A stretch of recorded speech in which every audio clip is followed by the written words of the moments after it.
Welcome to the Ada Bible Church Beyond the Weekend podcast, where we debrief the sermon, focusing on extra points of connection and what there just wasn't time for in the message.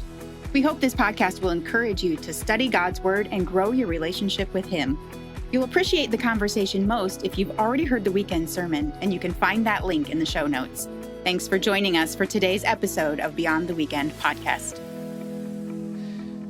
Well, hey, everybody. Welcome to Beyond the Weekend podcast for our epic sermon series. We're already on week 5. Can you believe it? Well, I'm your solo host this week, Stephen Lewis, Director of Spiritual Formation here. And joining me is Pastor Brad Holmes. Hey. This week is going to be a little different. Amelia is out of town, and we had a backup co-host, Rachel Norton, our Women's Ministry Director, but she is not feeling well. And so it's Brad and I are going to have a conversation today about Moses and the life of Moses and the fact that basically Moses' life takes up the whole book of Exodus. Uh-huh. And we were only able to cover like 2 episodes from his life. Yeah. Just dudes today. This is, it's going to be less funny. It's going to be less insightful. I think this is still going to be good podcast, and you should still listen to it. But it's not the way we female planned voices today. Yeah, it's not the way we planned it, but here we are. Yeah. I do have some notes from Rachel in our document, so I will try to summon up my best Rachel Norton, which means there'll be some alliteration dropped in throughout and things like that as well. Awesome. But yeah, let's jump into the conversation. And one of the things we love to do on this podcast is talk about a little bit of behind the scenes and what didn't make it into the sermon. So, Yeah. So, Moses' story is so huge. Yeah. It's so vast. There's so much to it. In the sermon this week, I breezed through the plagues. Mm-hmm. I briefly touched on 2 of them. And then we didn't even touch on the whole 40 years in the desert. Right. I said, and then we fast forward 40 years and we get to this point. There's so much there that we didn't get to talk to you. And we took 2 weeks to talk about Moses. Yeah. He's the only person we're talking about twice. Right. Right. In this whole series. Yep. So, this sermon, though, was originally slated for Pastor Aaron. Mm-hmm. And with the passing of his dad, you jumped in and grabbed 2 sermons. Yeah. Yeah. You want to talk us through a little bit? What's that like? And we had on the docket these 2 sermons that were going to be about Moses, and we kind of Aaron had a handful of notes already put together. Mm-hmm. He preps months in advance to kind of get a little bit of an outline and some notes together, and so he shared with me what he had in mind and kind of the direction that he was going, and I wanted to honor that. So he had even some like key thoughts and key points that he wanted to really hit home. And so I hope I did my best to kind of honor the direction that he was going. And then we did just kind of a unique thing that we haven't done before. And we pulled together a group of people and kind of went through, here's a whole stack of books and commentaries, and let's dig in a little bit and then pull together an outline. But rather than either just Aaron doing it or Jeff doing it or me doing it, have a group of people on the front end, which is usually kind of a solo project. Mm-hmm. And then Aaron brings the content to a group of people on Tuesday for the BTW. But this we were able to do kind of a week ahead of time, and then I was able to take that content and bring it to the BTW. And I thought it was super helpful, and it was fun, and I don't know, I really enjoyed having other people's kind of heads together, pulling together that content a little earlier. Yeah, I'm trying to remember. That was like 2 weeks ago. Yep. And it was, you were there, Amelia was there. Uh-huh. I think Joe Hayes, our weekend experience director, and then Luke Koskinen, our student ministry. Yep. And then I had the privilege of being in that room too. That was an interesting experience. We'd never done it before. Yeah. Whiteboarded just a whole bunch of ideas and thoughts and direction that we could go. Even some ideas about illustrations and hey, maybe something like, what if we were to talk about like weird laws that people that are around in the United States, and that was kind of birthed out of that conversation. Yeah, I remember in my 16-year-old daughter would be really proud of me because I was writing on the whiteboard and I actually color coded things. Yes, which nice. For me is like, I think a real influence of my daughter on my life. Yeah, so. yeah. Yeah, speaking of weird laws, I'm curious, when you were growing up or wherever, life took you, where are some of the weird rules you bumped into in life? That's a good question. Okay, so I went to Moody Bible Institute, and a little bit of my story. I started out at Oakland University, which is a secular university over by Detroit, Rochester Hills, and I went there because I wanted to swim, but I didn't really know what I wanted to do major wise, life wise. And it was there that I connected with a church plant, and I got really invested and excited about ministry. I never thought like, oh, you can go to school and do this like as a job. No one had ever told me that. I never thought of that before. And so from there, transferred to Moody Bible Institute. So going from Oakland, no rules, nothing, to Moody, where there were all kinds of rules. Like I had to dress up to go to class. Like that was a rule. Like you had to wear. What does dressing up mean? I think you couldn't wear shorts. Okay. So even if it was warm, you couldn't wear shorts. It's downtown Chicago, so most of the year that didn't matter because it was cold. I had to wear. I think it was when I was there, it was a polo collared shirt that you had to wear to class. And going from Oakland to Moody, that was just like, are you kidding me? Like I have to wear a polo shirt to go to class. So this is dating me here. You ready? Okay. So, this was when Netflix had just come out with these CDs or DVDs that they would mail to you. Mm-hmm. And so they had this rule that you weren't allowed to go see movies. And they were trying to adopt this like rule to be, what about like these DVDs? Because people had computers and you could put a DVD into your laptop and watch a movie. And so they made a rule and they said, you can't watch a movie on campus. So if you're off campus, like at home, you can watch a movie. If you're off campus, over the summer, you can go to movies then. But when you're on campus, you're supposed to be focused on school stuff, work, working on your school stuff. So you can't watch movies. And so we would take, this is what we did.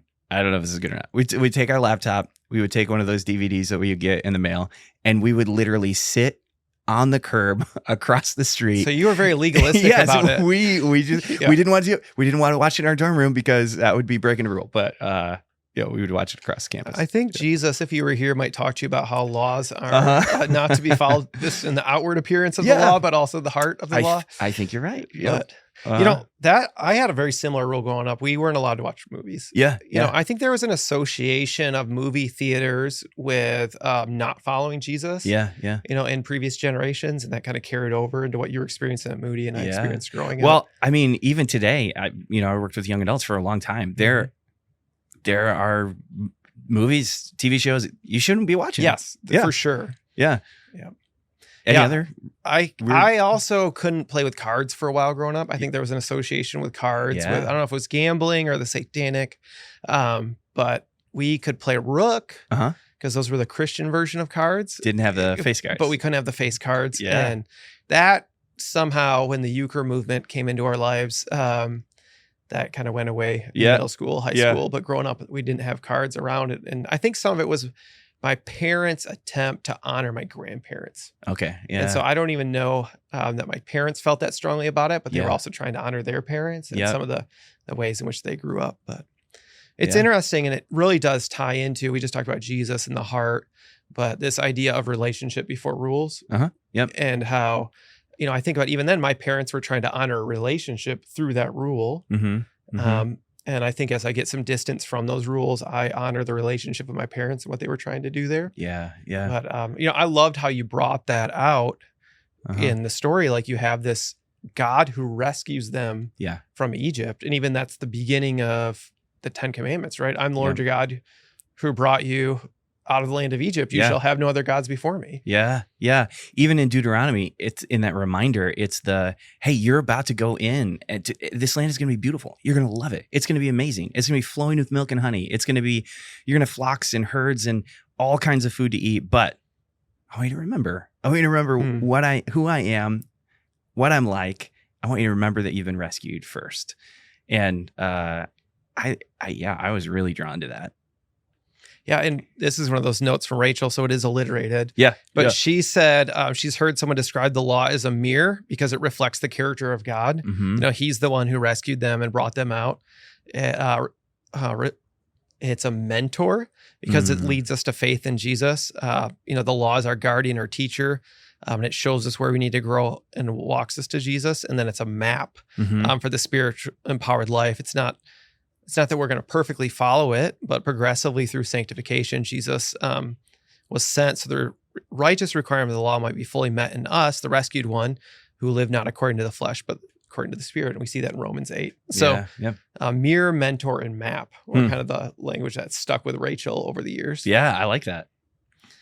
So we talked a little bit about God using that phrase, the one who brought you out of Egypt. And that to me was something I was kind of drawn to.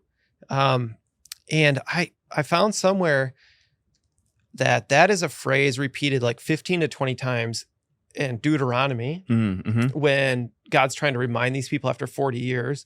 But then it pops up. You'll see it in like the historical books like Kings. You'll see it when like the bad kings. Yeah. Maybe like, and they didn't follow the laws of the Lord who brought them out of Egypt. And then you see it pop up in the prophets where like Jeremiah, Ezekiel, I think it's in Micah, Hosea, and Haggai, where it's like, hey, the God who brought you out of Egypt. Yeah. Yeah. And so it's almost like it becomes part of God's name. Yeah. In somewhere, like one of his main identifiers. Yeah. Yeah. Or an indicator, like you forgot. You forgot that your God brought you out of Egypt. Like you forgot the rescue.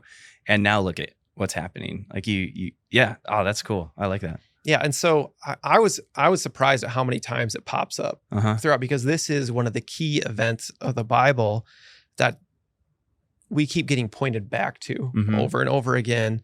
And so, and I think one of the keys there is the Exodus isn't only an act of redemption, but it's the first kind of moment of redemption in the Bible. Yeah.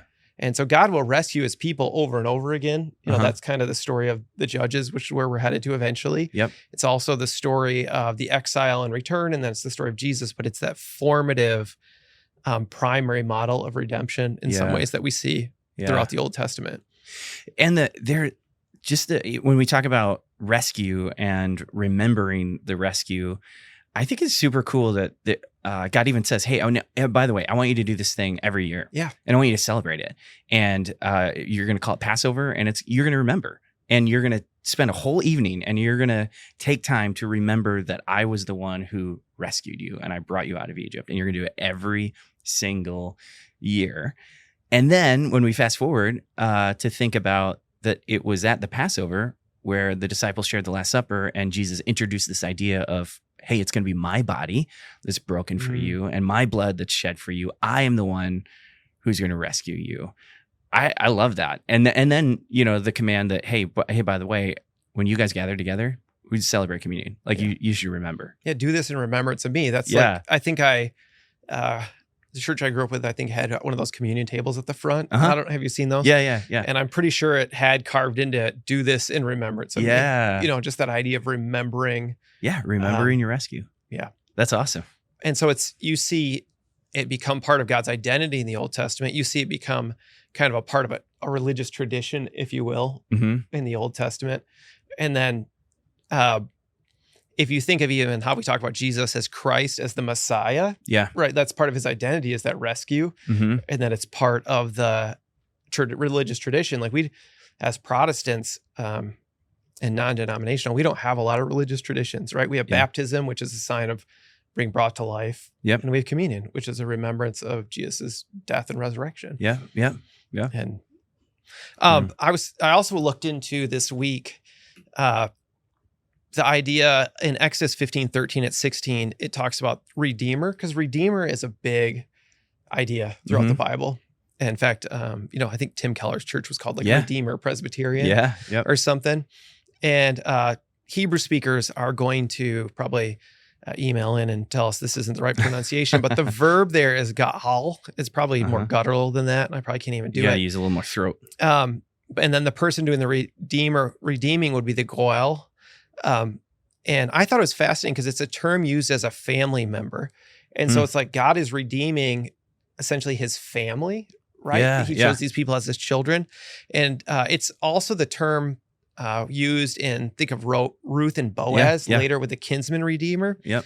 And I think it was this book here, Chris Wright's Mission of God, that I was looking this stuff up in. That is a thick book. It's so good though. But he calls out three things. He says, you usually need a kinsman redeemer for these three things: used to avenge shed blood, to redeem land or slaves, and to provide an heir. And if you think about the Exodus story, right?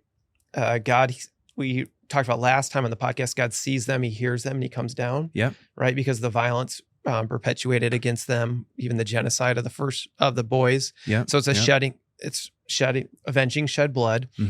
It's redeeming them out of slavery. But then even if you think about the land, like God is also going to be redeeming the land. We're going into Joshua this weekend.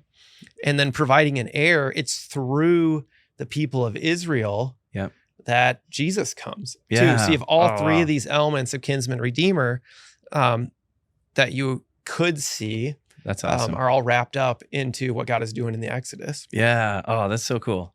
That's so cool. I think in Ruth and Boaz, I think you only see the two, probably the redeeming land and the providing an heir. But in this kind of picture of redemption, the primary picture of redemption in the Old Testament, you see all three of them. That's awesome. And so Wright would say it's about family relationship, it's about powerful intervention, it's about effective restoration. And so if you fast forward that to the New Testament, right? You think about family relationship, we have been adopted into God's family. Intervention on our behalf. God has intervened to free us from slavery, and then effective restoration, restored back to the way we're supposed to be eventually through the resurrection. And I just think it's such rich. These are the types of things that make me excited when you study the Bible and you see how, like, in the epic of the Bible, like all these pieces fit together and work toward things. That's so cool. I love that. Yeah. Well, hey, talk to me a little bit about the plagues. We kind of skipped the plagues. I am drawn into the idea that, okay, these are really happened. And I use that imagery of like, okay, so just think about it. If you're a teenager and you were there and you saw all of these things happen, I don't even know what you would be thinking in that moment as you're seeing these amazing things happen. And as we read through the plagues, I think there's a little bit of debate on the first three plagues about whether or not they impacted the Israelites as well as the Egyptians, because I don't think it clearly specifies. Some commentaries I read said, no, because after the third one, it's clear that none of those impacted the Israelites. So some of them would infer that and say, well, then the first three didn't either. But I think it's amazing that I use the imagery of the flies. Like, you could be sitting there and just looking over. It says that the Israelites, they were the slaves, and I think they were camped out in a place called Goshen, which isn't far from Egypt, but there would be flies all over Egypt, but not a single fly in Goshen. Like, that would be mind-blowing. But then the sun setting and rising over Goshen, but not over Egypt. And it's so descriptive that it says that the Egyptians, they couldn't even leave their homes. They couldn't do anything because it was too dark there. You would see that and it would just be mind-blowing, I think. Yeah, that's what would it have been like to be them question, right? I love how you drew us back to that, because it can be so easy to read it like history or kind of any other story. But when you ask yourself, though, what would it have been like to be them, either to be the Israelites, looking at the swarm of flies over, Egypt, or to be the Egyptians trying to look past the flies and seeing no flies. Wait, how? Yeah, there are no flies over there. Right. And you even do see, like, toward the end of the story, because God tells Moses, he says, hey, I'm going to send you down there and the people are going to give you all this stuff on the way out. Mm-hmm. And so if that's what really is happening and the Egyptians are experiencing all these plagues and they're seeing the Israelites not experience any of them, Yeah. it makes sense why they're giving them money to go away. Yeah. Yeah. Like, hey, here's all the gold I have. Just please leave. Yeah. Get out of here. We don't need any more flies. We don't need any more Mhm. blood. We don't need our kids dying Mhm. anymore. Yeah. And so back when God meets Moses at the burning bush, he tells him, hey, you're going to go in, and the Pharaoh's going to say no. Yeah. He's going to say no a lot. And so it's no surprise when Pharaoh says no to Moses. Moses must just be standing there saying, yeah, I knew you were going to say no because God already told me that you were going to say no. So here's what's going to happen. And all of these different plagues happen. And I haven't studied it a ton, but I don't know, maybe you have some insight here, but I have heard that there are some really direct correlations. I don't think it's with every single plague, but several of the plagues, there's this correlation between a god that they worshipped in Egypt and this plague that basically just undermined and destroyed all of the power that god had. Yeah, I mean, we're familiar with the sun god here as Lions fans because Amun-Ra St. Brown, right? His name actually is the Egyptian sun god, and so the wide receiver for the Lions. So the sun god was Amun-Ra, and you can see that with the night really going after it, and then the Nile. It's a god itself, and so you make turn the Nile into blood. And there are other possible ties. I think I mentioned, I believe Walton. John Walton, who I mentioned a little while, maybe last episode or 2 episodes ago. I think he's done some work on that. I wasn't able to get back into that this week. But they're definitely this idea that, and you see it with the sorcerers, right? Back and forth in the plagues. So like sometimes Moses will do something. I think he throws a staff on the ground and it turns into a snake. Well, somehow the sorcerers of Pharaoh's were able to kind of recreate that or something. And Moses' snake, I think like eats the other snakes or something like that. And so you do see there's a supernatural battle going on here. As well. And that's something that carries over to the New Testament. Where the in some of those epistles we read that we're not fighting just a battle against flesh and blood, but against principalities and powers. And as Americans, we typically kind of like, I don't know what to do with that. But there is something going on here. And Pastor Aaron talked about that in that series that we did, I think in March of last year, about the fact that, there's more to this world than what we can see. And we are in a battle with that as well. There's one of those plagues that, man, when I read it, I resonate so much with Pharaoh. And I think it's a third plague. And in that plague, it's the one where frogs come out of the Nile and they're everywhere. I mean, it's really descriptive. It says like they couldn't go to bed. They couldn't lay in bed without frogs pull back the covers and they're frogs full in like all over in your bed. And you have to dig out your bed before you can even go to sleep. They couldn't bake bread in their ovens because when they'd open up the oven, it'd just be full of frogs. Like and the part that gets me and it rocks me is when Moses goes to Pharaoh. He says, the Pharaoh tells him, we got to get rid of these frogs. Like, I know this is from your God. Like, we got to get rid of it. And Moses agrees and says, you're right. We got to get rid of the frogs. And Moses tells the Pharaoh, okay, you just give me the word. Like, you tell me when you want these frogs to go away, you tell me when to pray and I'll pray and the frogs will be gone. And the response the Pharaoh has is the part that kind of rocks me. And he says, tomorrow. He says tomorrow. If it were me, like you would think he would say right now, like pray right now, but he doesn't. He says tomorrow. And I just wonder how many things in my life I'm like putting up with because I don't really want to deal with it. I'm just saying, you know what? I'll deal with this tomorrow. I can weed this out of my life tomorrow, or I can address this bad habit tomorrow. And and I just keep putting it off and putting it off and putting it off. And I just feel like I can relate to that so well. And yet at the same time, it's heartbreaking to hear him say, yeah, why don't you pray tomorrow? Yeah, tomorrow. Yeah. Well, and then he also often will follow it up with like, okay, I've seen God. I recognize he's moving. Yeah. And the problem's resolved. He's like, you know what? It's better to have these people here. Yeah. You know, and I kind of can see myself in that too. Yeah. Where it's like, there are seasons where your dependence on God is so like, you're not going to survive it without depending on God. Right. But then once you get through that season, it can be very easy to just kind of settle back into self-reliance. Yep. And just feeling like, oh, I did this, I made this, it's, you know, I'm in control of my own life. Yeah.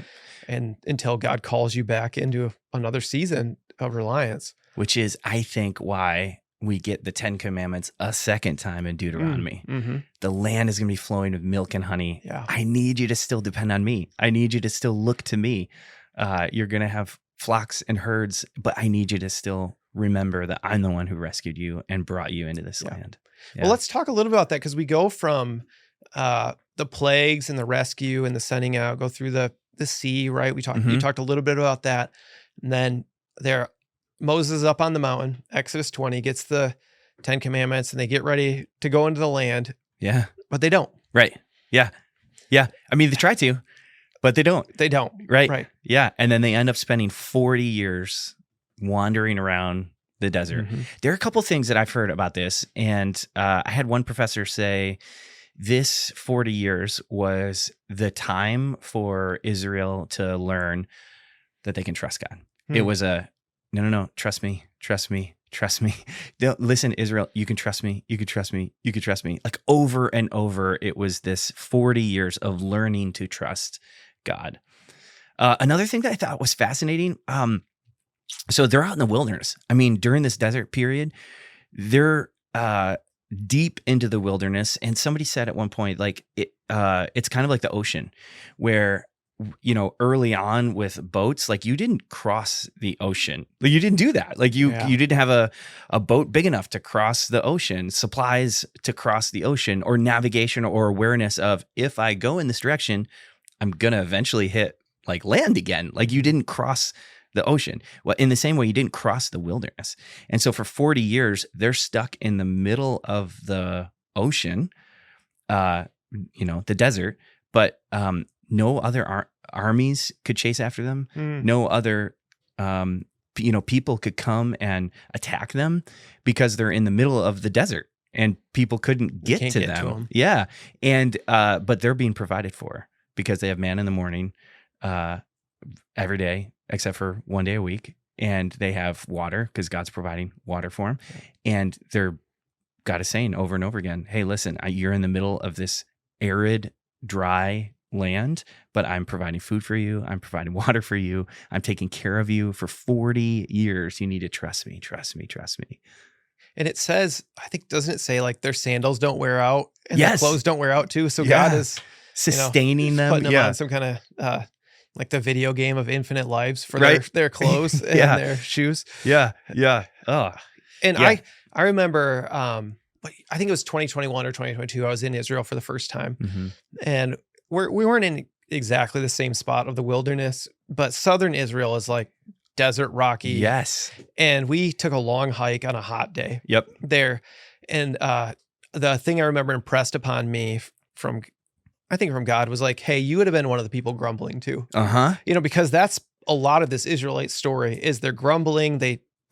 God's providing for them, but it's like they overlook God's provision in this area to focus on the fact that they feel lost and a little bit hopeless in this area. Yeah. And I think that's, God was reminding me like, hey, you can do that too. And you look at this story, and like Jeff talks about like not villainizing the villains. Yeah. And we can look at that time period and say, oh, the people are villains. You know, they're the villains. They're the ones kind of grumbling against God, complaining all the time. Yeah. And I felt like, man, that's me. Yeah. Like I remember standing there one time at a break, and I'm drinking hot water out of my hydration pack, you know, because it's been 100 degrees, and looking at the ground and saying, there's not enough room for me to curl up in the fetal position anywhere here to go to sleep. Without rocks. Without being everywhere. On top of a sharp rock. Yep. And just like, okay, I get why they're grumbling, Mm-hmm. and that doesn't mean it's okay. But I think I can be a grumbler. Yeah. Yeah. And Half an hour in that environment, Right. and I'm already grumbling. Yeah. Yeah. So they get through the wilderness 40 years, Mm-hmm. and we're going to talk about Joshua, and I don't know how much of this Aaron might cover this weekend. What happens to Moses? Yeah, Moses, he doesn't go into the land. He doesn't make it. And I'm not sure how much Aaron is going to cover, but there's a scene where Moses doesn't trust God, and he gets frustrated with the people. And the consequence of that is God telling him, listen, you have brought my people this far, and you're not going to make it into the land. Yeah. And he dies right before they cross over the Jordan into Israel. And there's one part of that just is, you're just, I think you read that and you're sad because Moses took the people Right. for 40 years, led them, and then he doesn't get to go in to the land. But then we look at, I think we talked about it last week on the podcast, the transfiguration, and Moses is there at the transfiguration with Jesus. And so he does finally make it into the land, but it's not until he's there with Jesus, which is cool. Well, it is interesting because you have the person God uses to rescue his people, and yet it's essentially his sin. Yeah. And his failure to finish well, maybe. Yep. That keeps him out. And I think about, the Ada Bible Academy that we're running this fall, and just the idea of, okay, what does it look like to finish well? I think it's called Live It Well. Yeah. Like charting a God-centered course for your fourth quarter, and just how it seems like, especially maybe in American culture, that like that idea of checking out for your fourth quarter, or like, oh, my work's done here. We're kind of a youth obsessed culture. And what would it look like to not make the mistake of Moses, where you kind of turn your eye away from what God has for your life and just go your own way? Because that's really, it's the rock incident, right? Yeah. God tells him to talk to a rock, and he's so frustrated. And the last time he hit it and it worked, so he did what worked the last time. Yep. And God's like, yeah, that's it. Not what I told you. Yeah. Yeah, that's not what I told you. Trying to do it on your own. Yeah. Which I don't. The symbolism or the symmetry there between Jesus spending 40 days in the desert and Moses spending 40 years in the desert, and then Jesus, he doesn't do it on his own. He trusts God every single time, and Moses didn't.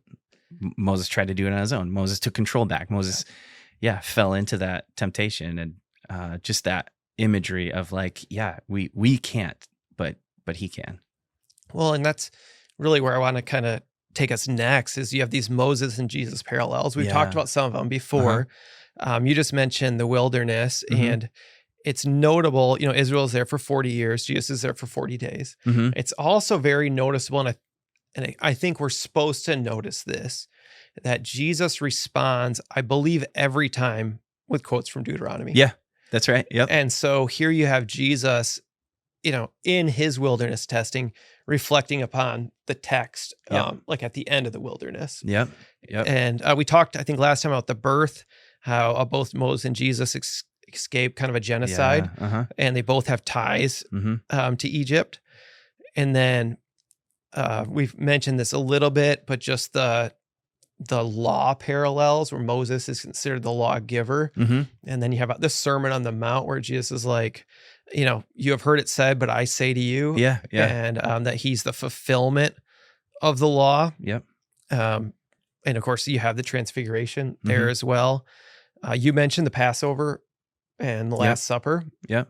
And just the way those two things go together. And then I think Paul explicitly calls Jesus the Passover lamb. Yeah. In 1 Corinthians.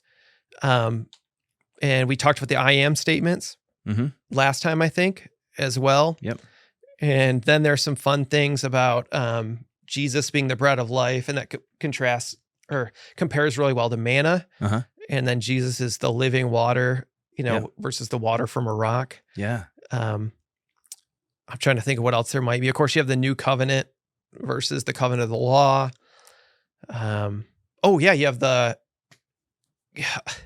You have kind of the Red Sea crossing where God works miraculously with water there. Yep. And then you have Jesus he's like, I don't need to part the waters. I can just walk across it. Yeah. Awesome. And it says the disciples are freaked out by that. Yeah. Because they know that's not normal, right? I think it's funny when like you see the humanity of some characters. Because you think about if someone you knew just started walking across the water, you would be terrified. Yeah. What in the world is going on here? Which is crazy. And then Peter's like, I want to try. Yeah. That would not be my response. Let me give it a run here. And so there are tons of ways, again, that the Exodus is kind of the foundational story for the whole rest of the story of the Bible. And then Jesus builds upon that. And kind of as the final exodus for us from our sins. Yeah.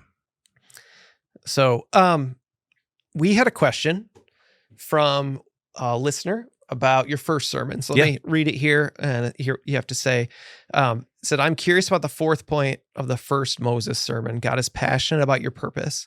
I'm not sure that this is true. My understanding is that God is passionate about his name and the glory due his name. Can you help me find biblical support that God is passionate about my purpose?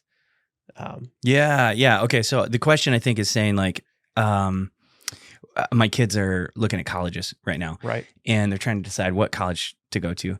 And so I think that the question is probably saying like, does God really care about the college that I choose? Like, is he really passionate that I choose this college over this college? And to that, I would say, no, probably not. But I think the point I was trying to make in the sermon was God is passionate about every follower of Jesus has been sent, and every follower of Jesus has been sent out into the world. And God is passionate about that reality that you have been sent to go just share that truth and the reality with your neighbors and your coworkers. And that's a responsibility that all of us have. And God's passionate. Yeah. About that. Right. We often, when we say like, what does God have for me? Or what is God's will for me? Or what's his plan for me? We want to know about like a certain thing. Yep. Like what college my daughter's a junior. So I think we saw you guys at the college fair. Yeah. As well. But it really is about whatever your career you're in. Yeah. Whatever college you go to, whoever your friends are you doing the Great Commission, go into all the world, make disciples, teaching them everything I've commanded you, baptizing them in the Father and Son and the Spirit. And I'm with you wherever you go as well. And I wouldn't say that God still doesn't care about those other little decisions. I think in a lot of ways, he still leads us. He's still interested. Sometimes some of them, he gives us 10 choices in front of us, and he's, I think, intrigued and saying, which one are you going to choose? Other times, like with the Israelites, there's a pillar of fire in front of us, and God is saying, follow me. You need to follow me. Other times, there's a time where Elijah is camping out, and it says that the stream that he's by has dried up. It's a dry riverbed now. And that's the indication for Elijah. It's time to move on. The stream bed is dry. There's no more water here. You got to move. And I think there are other times where God is just, God is leading us, and God cares about the direction that we're going. But to be passionate about a purpose, I think, is the idea that wherever we go, we just recognize that we've been sent, and he cares about us, and he cares about the people around us, and has put us in that position so that we can be ambassadors. Yeah, we never have to say like, oh, I wonder what God has for my life. We can be like, oh, what does God have for me? Like what job does he have for me right now? That's a question. Like, what does God have for my life? Yeah. Well, it's clear in the New Testament, it's to develop the character of Jesus and just spread the good news of Jesus with those around you. You know, that's what life is about. That's what we're called to do in this season. So really good stuff. I think as we wind down, just one other thing I wanted to mention was you kind of summarized the Big Ten. And it starts with, Lord your God who brought you out of Egypt. I shall have no other gods. Yeah. But then one of the commandments is just that, like, hey, don't sleep with anybody other than your wife or your husband. And I think the first one and that one are really connected. And that's a little bit about what we're going to talk about in our Made for More, Understanding God's Design for Sexuality, is how our sexuality is really tied to God as the rescuing and redeeming God in the covenant. And so as we jump into that, both of these things, the live it well, really tied to like finishing well and the Moses story. And then the Made for More is really tied to like, okay, what is God after with our sexuality? And I think those commandments, we didn't even get into this much, but those commandments are really just like headings for the way God wants us to live. You talked about that, headings, but there's just the implications of them continue. We see it through the rest of the law, and we see it through the way Jesus talks about them as well. And so we're excited to be able to offer those two Ada Bible Academies. I'm sure we'll have the links to those in the show notes. Yeah, that's awesome. I've had a chance to peek into the first session, and it's awesome. Yeah, I think it's really great content. So, yeah. Well, hey, thanks for joining us for this a little bit different podcast. Just Brad and I hanging out, talking about the sermon. Hopefully you've enjoyed it and found it helpful. And our just prayer for you is that as you think about how you want to live your life, that you would understand that it all is tied to the rescue and that everything we do flows out of a heart of gratitude to our rescuing God. So thanks for joining us. Thank you for joining us for this episode of the Ada Bible Church Beyond the Weekend podcast. We pray this conversation was helpful and encourages you throughout the week as you seek God's help to grow in His Word. You can find all resources mentioned in this episode in the show notes, including a link to this week's sermon and the current sermon series. We hope you'll join us next time for the Beyond the Weekend podcast.